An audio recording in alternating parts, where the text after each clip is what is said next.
I'll never forget the morning Rachel walked in wearing that outfit. You know how you sometimes see someone and your brain just stops working for a second? Yeah, that was me. She worked in marketing, already notorious for pushing boundaries. But this crossed a whole new line. Let me know in the comments if you've ever dealt with something like this. I'd love to hear your story. So it was Tuesday. Tuesdays are our big client pitch days. So everyone's in business casual. I came in wearing a pressed shirt and slacks like usual, and our boss, Greg, was already barking orders to prep the conference room. And then Rachel waltzes in.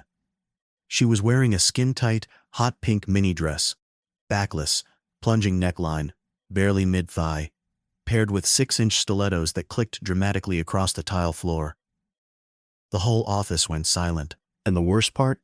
She acted like nothing was out of the ordinary. Our receptionist actually dropped the phone mid-call. Now, Rachel has always loved attention. Sure, she flirts, she jokes, she knows people are watching.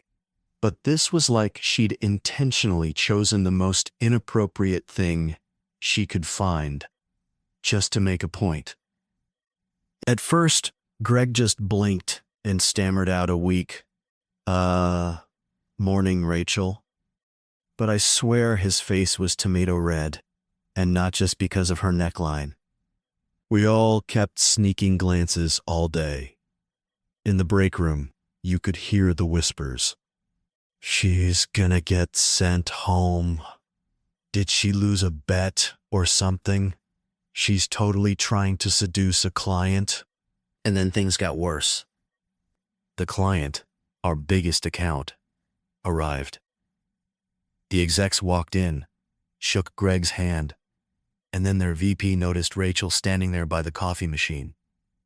His eyes practically popped out of his head, and she gave him this slow, sultry smile and a little wave, like she knew exactly what kind of chaos she was causing. If you're enjoying this story so far, don't forget to like the video and subscribe for more office drama every day. Halfway through the pitch, I was trying to focus on my slides when I saw her cross her legs under the table and lean in toward the client VP. It was like watching a train wreck. Everyone noticed. Everyone. After the meeting wrapped, Greg stormed into her cubicle. Rachel, my office, now. I don't know what was said behind that closed door, but you could hear Greg's muffled yelling through the walls. 15 minutes later, she strutted back out, still wearing the dress, and plopped back into her chair like nothing had happened. But then came the twist. HR came down. Yes, HR. The director, Linda, asked her to step into a private room. And suddenly, everyone was standing around pretending to work while straining to hear. 10 minutes later, Rachel came back out, smiling. She grabbed her bag and headed to the elevator, hips swaying, with all eyes on her. We thought she'd been sent home. But nope. She came back the next morning, wearing an equally outrageous leopard print jumpsuit. Still no consequences. That's when we realized she wasn't just Rachel from marketing. Word started going around that she was secretly dating one of the regional VPs, a guy who didn't even work out of our office. Right? Dead. She'd been daring them to say something, and they couldn't. It was diabolical. People still talk about it. HR even quietly changed the dress code policy a few weeks later to include appropriate length and coverage. But Rachel? Rachel just kept pushing, week after week, until eventually she was promoted out of our office entirely. Some say she went corporate. Others say she married the VP.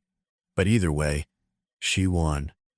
I still can't look at a hot pink mini dress without thinking of that day. Plot. You can hear more stories like this on the Office Drama Daily YouTube channel.